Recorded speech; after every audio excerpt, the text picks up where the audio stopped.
அடியார்க்கு நல்லான் அப்பன் முருகப்பெருமானை வணங்குகிறேன். வணக்கங்க. நான் உங்கள் ஜோதிடர் எம்எஸ் குமார் பேசுகிறேன். ஸோ இன்றைக்கி நம்ம எடுத்துக்கிட்ட தலைப்பு என்னன்னு கேட்டிங்கன்னா, கண் திருஷ்டியை பற்றி. இது நிறைய பேர் நம்மக்கிட்ட கன்சல்டேஷன் வரவங்க கண் திருஷ்டி இருக்கா, உண்மையா, பொய்யா அப்படின்னு கேட்டுக்கிட்டே இருக்காங்க. ஸோ நான் அனலைஸ் பண்ண வரைக்கும் என்னுடைய சீனியர்ஸ், என்னோடய மென்டார்ஸ், நம்ம குருமார்கள் டிஸ்டர்ப் பண்ணுற வரைக்கும் அவங்கள டிஸ்டர்ப் பண்ணி அவங்கள தொடர்ந்து கேள்வி மேலே கேட்டு ஒரு சில விஷயங்களை வாங்கின வரைக்கும், ஸோ என்னை பொறுத்த வரைக்கும் ஒரு சிலருக்கு கண் திருஷ்டி ரொம்ப பின் பாயிண்ட்டாக டிஸ்டர்ப் பண்ணுது, அவங்க வாழ்க்கையே குலைச்சி போடுது. ஒரு சிலருக்கு ஒரு மீடியமாக மென்மையாக டச் பண்ணிட்டு போகுது. ஆனால் எப்படி பார்த்தாலும் கண் திருஷ்டி அப்படின்றது உண்மைதான். அதை நம்ம ஒரு ஜோதிட பார்வையாக யாருக்கு கண் திருஷ்டி அதிகமாக இருக்கும், அவங்க எப்படி அதை அவாய்ட் பண்ணிக்கலாம் அப்படின்றத பற்றி இப்போ கொஞ்சம் பார்க்கலாம். நீங்கள் லைஃப்பில் ஒரு விஷயம் கவனித்து பார்த்துருக்கீங்களான்னு தெரியல. கொஞ்சம் கவனித்து பார்த்தவங்களுக்கு தெரியும். வாழ்க்கை அதோடைய ஃப்ளோவில் போயிட்டே இருக்கும், ரொம்ப அழகாக போயிட்டே இருக்கும். நம்ம புதுசாக ஒரு வாகனம் வாங்கியிருப்போம். உதாரணத்துக்கு ஒரு காருன்னு வச்சுப்போமே, ஒரு கார் வாங்கியிருப்போம், இல்லை ஒரு புதுசாக ஒரு வீடு கட்டியிருப்போம், இல்லை ஏதாவது புதிய உறவுகள் நம்மளுடைய வாழ்க்கைக்குள்ளே வரும், ஒரு திருமணத்தின் மூலம் அந்த மாதிரி, அல்லது புதிய நண்பர்கள் நம்ம வாழ்க்கைக்குள்ளே வரலாம். இப்படி எல்லாமே சரியாக போயிட்டுருக்கும்போது ஒரு சில நேரங்களில் ஒரு சில மனிதர்கள் அல்லது ஒரு சில சுச்சுவேஷன்ஸை நம்ம மீட் பண்ணும்போது திடீர்னு எல்லாமே மாறி போன மாதிரி நமக்கு தோணும். வீட்டில் அடிக்கடி சண்டை வரும், ஒரு மனசில் அமைதியின்மை, ஒரு டிப்ரெஷன், எதை பார்த்தாலும் வெறுப்பு, கோபம், அந்த மாதிரியான ஒரு மனதில் ஒரு அமைதியின்மை வரலாம். திடீர்னு நல்ல ஃப்ளோ ஆகிட்டு இருந்த மணி ஃப்ளோ, அதாவது பணம் தடை ஏற்படலாம். பணம் கிடைக்கிறதுல, மணி மேனேஜ்மெண்ட்டில் ஒரு சுணக்கம், ஒரு தடைகள் ஏற்படலாம். உறவுகளில் ஒரு ஹீட், ஒரு பிரிவுகள், ஒரு ஹீட் கான்வர்சேஷன், ஒரு பிரேக்கப், அந்த மாதிரியான ஏற்படலாம். அப்போது நம்ம உட்காந்து கண்ணை மூடி யோசித்து பார்க்கும்போது அப்போ தான் நமக்கு தோணும், என்னப்பா இது லைஃப் இப்படி ஆகுது, யாராவது நம்மளை கண் வச்சுட்டாங்களா, இல்லை இது வெறும் மூட நம்பிக்கையா அப்படின்ட்டு நமக்கு தோணும். ஆனால் இந்த மாதிரி சடனாக ஏற்படக்கூடிய இந்த மாதிரியான டிஸ்டர்பன்ஸ் எல்லாமே நம்ம கலெக்டிவாக எப்படி நம்ம முன்னோர்கள் சொன்னாங்க அப்படின்னா, இதை தான் கண் திருஷ்டி அப்படின்னு சொல்லலாம். இதில் ஒரு மறைஞான உண்மை இருக்குது. ஸோ அந்த ஒரு மறைஞான உண்மை, அதாவது அந்த கண் திருஷ்டி அப்படின்ற அந்த விஷயத்தை ஜோதிடத்தின் அடிப்படையில் எப்படி நம்ம இதை பார்க்கலாம், எப்படி நம்ம இதை தடுத்துக்கலாம் அப்படின்றத பற்றி ஒரு சின்ன பதிவு இது நிறைய பேருக்கு பயன்படும்னு நினைக்கிறேன். தேவைப்படுறவங்க நோட்ஸ் எடுத்துக்கோங்க. இப்போது ஜோதிடத்தின் அடிப்படையில் யாருக்கு எளிதில் கண் திருஷ்டி படும், சிலர் சந்தோஷம் யாருக்கு எளிதில் சீர்குலையும் அப்படின்றது ஒரு சின்ன ஜோதிட பயணமாக பார்க்கலாம். ஸோ கண் திருஷ்டியை பற்றி புரிஞ்சுக்கிறதுக்கு முன்னாடி, இந்த பிரபஞ்சத்தில் எதுவுமே பொருள் கிடையாது, எல்லாமே அதிர்வு தான், எல்லாமே வைப்ரேஷன் தான். Everything is vibration. இது சயின்டிஃபிக் ஒரு அல்டிமேட் ஒரு உண்மை, சயின்டிஃபிக்காக ப்ரூவ் பண்ணப்பட்ட ஒரு உண்மை. நீங்கள் எது பண்ணாலும் அது வைப்ரேஷனாக தான் இந்த பிரபஞ்சத்தில் தாக்கத்தை ஏற்படுத்தும். நீங்கள் பேசாமல் இருந்தால் கூட நம்மளுடைய மனம் உள்ளுக்குள்ளே பேசிக்கிட்டே தான் இருக்கும். நம்ம சிரித்தாலும், நம்ம உள்ளுக்குள்ளே அழுதாலும், அது ஒரு வைப்ரேஷனாக நம்மளை சுற்றி ஒரு குறிப்பிட்ட ஆறாவுக்கு அது சுற்றிக்கிட்டே தான் இருக்கும். உதாரணத்திற்கு உங்களுடைய பக்கத்து வீட்டுக்கார் நல்லா இருக்காருன்னு வச்சுக்கோங்களேன். பரவாயில்ல, அவர் நல்ல மனுஷர், அவருக்கு நல்ல ஒரு வாழ்க்கை கிடைச்சிருக்கு அப்படின்னு நீங்கள் மகிழ்ச்சியோடு நினச்சிங்கன்னா ஒரு பாசிட்டிவ் வைப்ரேஷன் உருவாகும். அவர் மேலும் நல்லா இருப்பார். ஏன் அவருக்கு மட்டும் இதெல்லாம் கிடைச்சிருக்கு, எனக்கு கிடைக்கல அப்படின்னு ஒரு ஜெல்லஸோடு பார்த்தீங்கன்னு வச்சுக்கோங்களேன், அங்கேயும் ஒரு சக்தி உருவாகும். இதை தான் திருஷ்டி அப்படின்னு சொல்லுவோம். அந்த நேரத்தில் அவருக்கு டைம் சரியில்லை அப்படின்னா நீங்கள் நினச்ச இந்த திருஷ்டி அவரை தாக்கும். இவ்வளோதாங்க. இதுதான் கண் திருஷ்டியினுடைய பேசிக் பிரின்சிபல். நம்மளுடைய மனதில் தோன்றக்கூடிய ஒவ்வொரு எண்ணத்திற்கும் ஒரு சக்தி உண்டு, ஒரு வைப்ரேஷன் உண்டு. அது ஒரு ஃபிசிக்கல் ஆப்ஜெக்ட் ஒருத்தனை போய் தாக்கும்போது எவ்வளோ வலி உண்டாக்குமோ அதை விட அதிகமான ஒரு தாக்கத்தை நம்மளுடைய எண்ண அலைகள், வைப்ரேஷன் ஏற்படுத்தும். இதை தான் கண் திருஷ்டி அப்படின்னு சொல்லுவாங்க. ஆனால் ஏன் இதை வந்து கண் திருஷ்டின்னு சொல்கிறோம், ஏன் கை திருஷ்டி கால் திருஷ்டின்னு சொல்கிறது இல்லை அப்படின்னா, கண்கள் தான் நம்மளுடைய ஆத்மாவினுடைய கதவு. நீங்கள் வந்து ஒருத்தரை நேசிச்சா அவருடைய பார்வையில் வந்து ஒரு அமைதி இருக்கும். உங்களை ஒருத்தரை வெறுத்தா அவருடைய பார்வையில் ஒரு சூடு இருக்கும். ஒருவரை பொறாமையுடன் பார்த்தா அவரின் அந்த பார்க்கப்படுபவருடைய பார்வையில் ஒரு இருள் இருக்கும். இது நம்ம வார்த்தைகளால் வெர்பலைஸ் பண்ண முடியாது. இதை வந்து உணர்ச்சிகளால் ஒரு உணர்வோடு புரிஞ்சிக்க தான் முடியும். பட் நம்மளுடைய அடி மனசு, நம்மளுடைய உயிர் இதை வந்து ரொம்ப எளிமையாக அதை புரிஞ்சிக்கும். ஒரு உயிர் அதை உணர்ந்துடும். இந்த மாதிரியான சப்சிலான எனர்ஜியை வந்து ரொம்ப இயல்பாக நம்மளுடைய உயிர் வந்து உணர்ந்துடும். அதை தான் நம்ம வந்து சில மனிதர்களை பார்த்த உடனேயே இவர்கிட்ட ஏதோ ஒரு நெகட்டிவ் எனர்ஜி இருக்குன்னு நமக்கு தோணும். ஸோ இது வந்து வெறும் மனம் ஒரு உருவாக்கக்கூடிய கற்பனை இல்லை, இது வந்து ஒரு சப்சல் வைப்ரேஷன். இது ரொம்ப ஒரு எளிமையான மக்கள் ரொம்ப இயல்பாக இதை புரிஞ்சுப்பாங்க. ரொம்ப மேலோட்டமான வாழக்கூடிய மக்கள் வந்து இதை புரிஞ்சுக்கிறது கொஞ்சம் சிரமம்.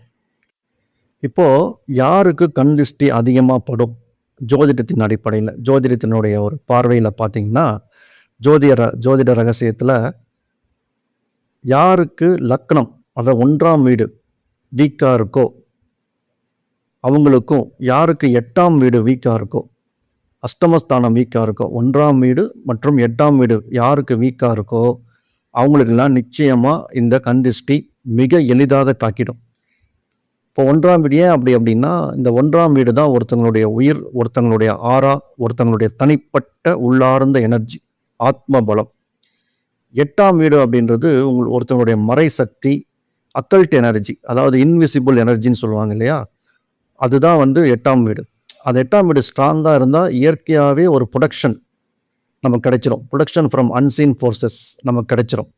ஸோ 8ஆம் வீடு வலிமையாக இருக்கிறவங்களுக்கு இயற்கையாகவே வந்து ஒரு ஆன்மீக கவசத்தில் அவங்க இருக்கிற மாதிரி. ஆனால் இதுவே 8ஆம் வீடு பலவீனமாக இருந்தால் அவங்க வந்து ரொம்ப வல்னரபுளாக ஒரு பேசிக் ரிசெப்டராக இருப்பாங்க இந்த மாதிரி ஒரு ஈவில் ஐக்கு, நெகட்டிவ் எனர்ஜிக்கு. அதனால் ஃபஸ்ட்டு 1ஆம் வீட்டையும் 8ஆம் வீட்டையும் நம்ம கொஞ்சம் சீர்தூக்கி பார்த்துக்கணும். யார் யாருக்கு வீக்காக இருக்குது, 1ஆம் வீட்டில் வந்து ஒரு டெபிலிட்டேட்டட், அதாவது வந்து ஒரு ஒரு பாதிக்கப்பட்ட பிளானட்ஸ் இருக்கா, அல்லது வந்து ஒரு நீசம் கிரகத்தினுடைய பார்வை இருக்கா. அதே மாதிரி 8ஆம் வீடு அதாவது அஷ்டமாதிபதி வீக்காக இருக்காரா என்ன அப்படின்றது கொஞ்சம் நம்ம முன்னாடியே பார்த்து வச்சுக்கணும்.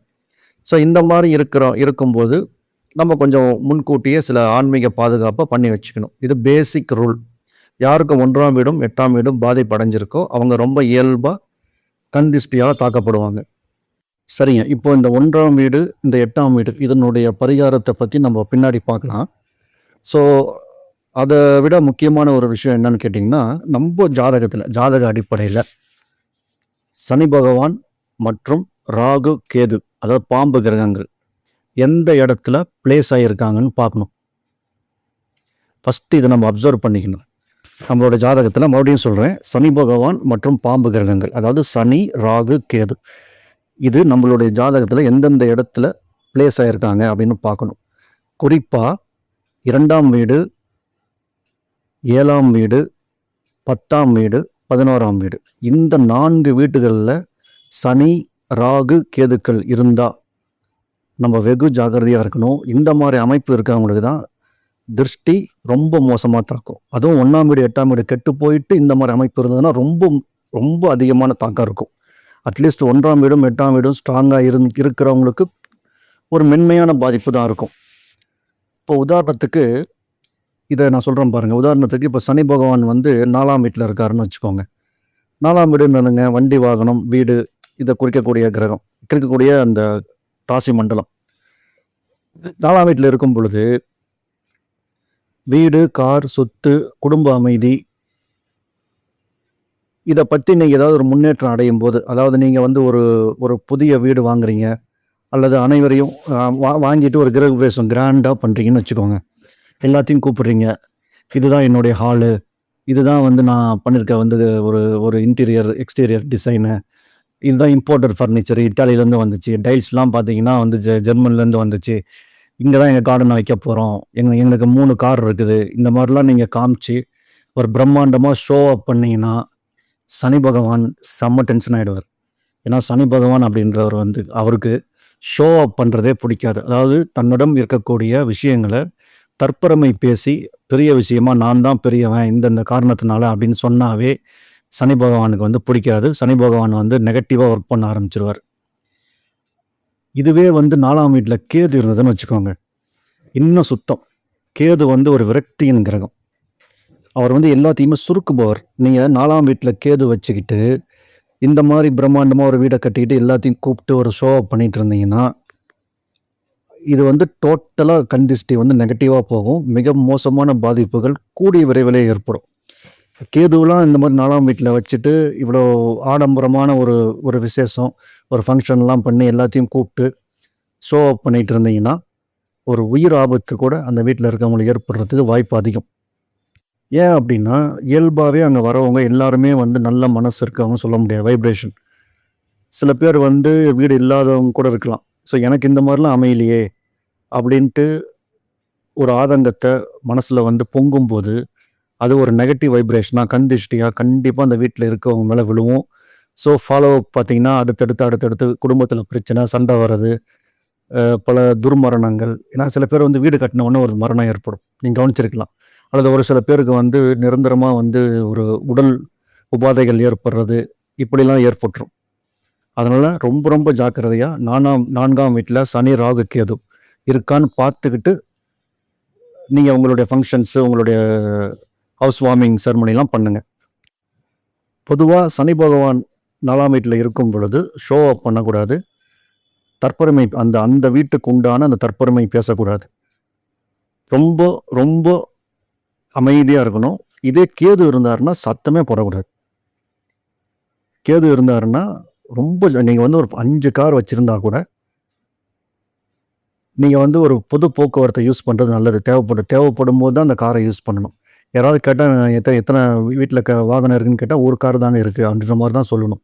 உங்களை ரொம்ப லோவாக வச்சுக்கணும் கேது இருக்கும்போது. இதுதான் கண் திருஷ்டியிலிருந்து நம்ம தப்பிக்கிறதுக்கு உள்ள ஒரே வழி. இதே போல் 2ஆம் வீடு வந்து பணம், அதாவது வந்து தனஸ்தானம். அப்போது நம்ம இருக்கக்கூடிய பணத்தை வச்சு பெருமை பேசக்கூடாது. சனி பகவான் அங்கே இருந்தால். ராகுவோ கேதுவோ, குறிப்பாக கேது அங்கே இருக்கும் பொழுது நீங்கள் வந்து ஒரு ரேமான் கோட் சூட்டில் போகக்கூடிய தகுதி உள்ள ஆளாக இருந்தால் கூட சிம்பிளான ட்ரெஸ்ஸில் தான் போகணும். அந்த பகட்டை வந்து வெளியே காமிச்சிக்கவே கூடாது. ரொம்ப ரொம்ப ஜாக்கிரதையாக இருக்கணும். இதே போல் 7ஆம் வீடு அப்படின்றது ஸ்பௌஸ். ஒரு திருமணம் நடக்குது. இப்போ 7ஆம் வீட்டில் வந்து சனியோ ராகு கேதுவோ இருக்கும் பொழுது திருமணத்தெலாம் வந்து நீங்கள் ரொம்ப சிம்பிளாக பண்ணிக்கணும். ரொம்ப படமாக பெரிய மண்டபத்தில் வைக்கிறது, பெரிய ஒரு மியூசிக் கச்சேரி வைக்கிறது, 4 நாள் 5 நாள் திருமணம் நடத்துறது, அப்படிலாம் பண்ணிங்கன்னா நிச்சயமாக அந்த ஒரு சில வாரங்கள்லேயே பின் விளைவுகள் கண்டிஸ்டின் மூலமாகவோ அல்லது வேறு சில மூலமாகவோ கண்டிப்பாக ஏற்பட்டுரும். 7ஆம் இடத்துல கேது இருக்கவங்களுக்கும் அதே தான். 10ஆம் இடத்துல ராகுவோ கேதுவோ சனியோ இருக்கும்போது தன்னுடைய தொழிலில் கிடைக்கிற ப்ரொமோஷன், தொழில் வெற்றி, இந்த மாதிரியான விஷயங்களை தற்பெருமை பேசக்கூடாது. ஒரு கவனமாக ரொம்ப ஒரு லேமேன், அதாவது ஒரு சாதாரண மனிதர்கள் எப்படி வந்து லைஃப்பை தொழிலில் வந்து இது பண்ணுவாங்களோ அதே மாதிரி ஒரு 10 மடங்கு லாபம் இருந்தால் கூட 1 மடங்கு லாபம் தான் வந்துச்சுன்னு சொல்லணும். தன்னடக்கத்தோடு இருந்துக்கணும். 10ல் கேது இருந்ததுன்னா அதை கூட சொல்லக்கூடாது. ஏதோ லைஃப் போகுது, தொழில் போகுது, வரவு செலவு கரெக்டாக இருக்குது அப்படின்ற மாதிரி இருந்துக்கணும். 11ஆம் இடம் என்பது லாபஸ்தானம். அந்த மாதிரி லாபஸ்தானத்தில் இந்த பாம்பு கிரகங்களோ சனியோ இருக்கும் பொழுது வரக்கூடிய லாபத்தை பற்றி அதிகமாக யார்கிட்டையும் பேசாமல் அமைதியாக இருக்கணும். தன்னுடைய திட்டங்களை பற்றி, ஃபியூச்சர் பிளானை பற்றி எதுவும் பேசக்கூடாது. எல்லாம் செஞ்சு முடிச்சுட்டு மைல்டாக சொன்னால் போதும். அதிலும் குறிப்பாக இந்த 1ஆம் இடமும் 8ஆம் இடமும் வீக்காக இருக்கிறவங்க இன்னும் வெகு கவனமாக இருக்கணும். ஸோ இப்போ நான் சொன்னதில் சம்மரைஸ் பண்ணி பார்த்தா, யார் யாருக்கு 2ஆம் இடம், 4ஆம் இடம், 7ஆம் இடம், 10ஆம் இடம், 11ஆம் இடம், இந்தந்த இடங்களில் சனி பகவானோ அல்லது பாம்பு கிரகங்களோ இருந்தால் உங்களுடைய வெற்றியின் மீது ஒரு மமதை கொள்ளக்கூடாது. உங்களுடைய வெற்றியை சிலாகித்து பேசக்கூடாது. எதையுமே ஷோ அப் பண்ணி காமிச்சிக்கூடாது. ரொம்ப சைலண்ட்டாக யாருடைய ஈகோவையும் தூண்டாத மாதிரி நடந்துக்கணும். அப்படி நடந்துக்கிட்டாலே இந்த கந்திஷ்டின்றது 90% நம்மளை தாக்காது. சரிங்க. இப்போ வந்து திஷ்டி எந்தெந்த வகையில் நம்ம வந்து நீக்கலாம் அப்படின்னு பார்த்தீங்கன்னா, பாரம்பரியமாக நம்ம வந்து கல் உப்பும் மிளகாயும் யூஸ் பண்ணுவோம்.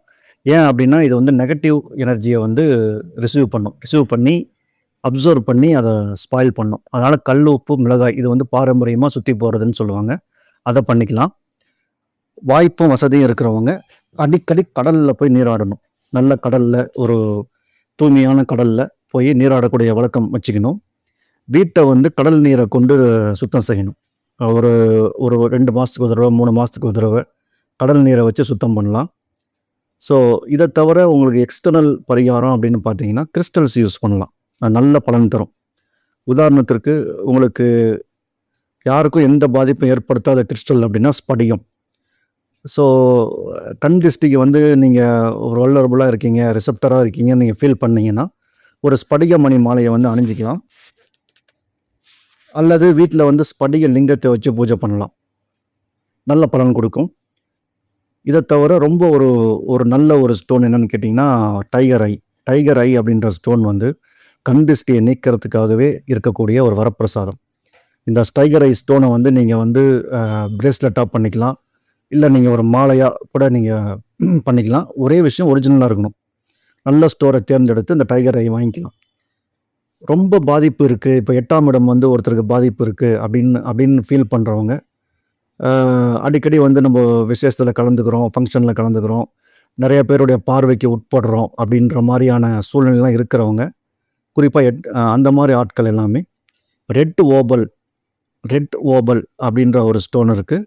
இதை பேய் விரட்டி கல்னு சொல்லுவாங்க. இந்த கல்லை வந்து மோதிரமாக பண்ணி போட்டுக்கலாம், இல்லை பெண்டண்ட்டாக போட்டுக்கலாம். இதுவும் வந்து ஒரு மிக சிறந்த ஒரு எக்ஸ்டர்னல் பரிகாரம். கிறிஸ்டலை வச்சு நம்ம கண் திருஷ்டி பண்ணலாம். பட் இது எல்லாத்தையும் விட ஒரு ஒரு ஒரு நல்ல பரிகாரம் என்னன்னு கேட்டிங்கன்னா, அமைதியாக இருக்கிறது. இதுதான் ஒரு ஆழமான ரெமெடி ஃபார் ஈவில் ஐ. அதாவது அமைதி. அதாவது எப்பயுமே லோ ப்ரொஃபைலாக இருக்கிறது, எப்பயுமே லெஸ் ஷோ ஆஃபாக இருக்கிறது, எப்பயுமே நன்றி உணர்ச்சியாக, மோர் கிராட்டிடியூட்டாக இருக்கிறது, யாருக்கும் லெஸ் கம்பேரிசனாக இருக்கிறது, யாருடைய ஈகோவையும் டச் பண்ணாமல் இருக்கிறது. இந்த மாதிரி அமைதியான முறையில் சிம்பிளான வாழ்க்கையை, எவ்வளோ பெரிய புதையல் இருந்தால் கூட ஒரு பகட்டு இல்லாமல் அமைதியாக அனைவரோடமும் ஊடாடி ஒரு எம்பத்தியான வாழ்க்கையை வாழ்ந்தாலே இந்த கண் திருஷ்டியை வந்து பெரும்பாலும் டிஸ்டர்ப் பண்ணாது. இதை தவிர ஒரு ஆழ்நிலை தியானம் இருக்கிறது. நம்ம ஆன்மாவினுடைய நுட்பமான ஒரு சக்தியை அதிகப்படுத்தும், சப்சல் எனர்ஜி அதிகப்படுத்தும், நம்மளை சுற்றி ஒரு பாசிட்டிவ் ஆராவை வந்து கிரியேட் பண்ணும். ஏதாவது ஒரு வகையில் வந்து இந்த ஒரு ஆழமான தியானம் செய்வதற்கு ட்ரை பண்ணலாம். வேதாந்திரி மகரிஷி ஐயா அவர்களுடைய தியான முறை இருக்குது. ஓஷோவினுடைய பல தியான முறைகள் வந்து ஆத்மாவினுடைய எனர்ஜியை வந்து மிக அதிகப்படுத்தும். எந்த ஒரு கண் திருஷ்டியும், எந்த ஒரு தீயவர்களுடைய ஒரு ஒரு பொறாமையான ஜெல்லஸான எண்ணங்கள் நம்மளை தாக்காமல் ஷீல்டாக நம்மளை காப்பாற்றும்.